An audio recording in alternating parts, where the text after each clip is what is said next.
Tolerance is how long, fortitude is how much, resilience is how long it takes to get back, and then number 4 is adaptability. So, how your new baseline compares to your old baseline, this distance here. In other words, are you better for the disruption? Are you permanently worse, or are you the same as you were before? This would be the same, this would be permanently better, this would be permanently worse if we went underneath. So, if you stabilize after a bad thing happens at a new higher baseline, then you have high adaptability. You let hard times beat the strength into you, not out of you. If you stabilize to your former baseline, just the same as you were before, after a bad thing happens, you have medium adaptability. You demonstrated that you didn't allow bad things to affect you. And if you stabilize below, which should be here,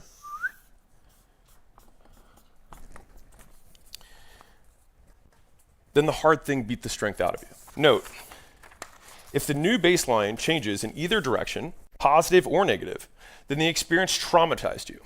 In other words, you have a permanent change of behavior from an aversive, bad stimuli, thing that happened. Now, if that behavior change is positive, then you got better from this traumatic experience.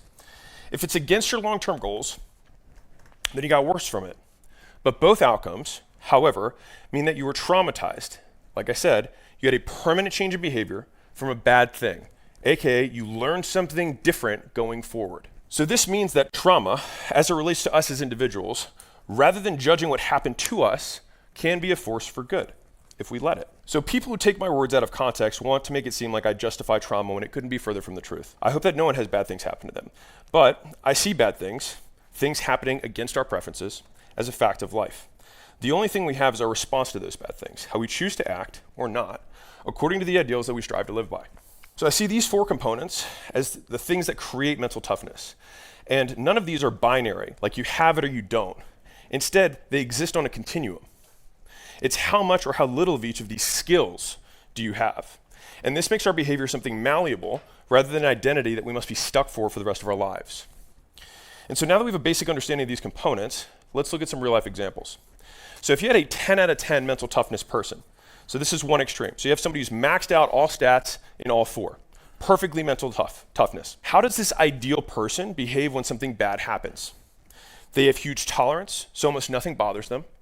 They have endless views, right? And if something does bother them, the change is so small, it's almost unnoticeable. And as soon as it does happen, they recover almost immediately. This gap shrinks. And not only that, they use the experience to get better. So the end result is someone who just keeps improving. And so life happens for them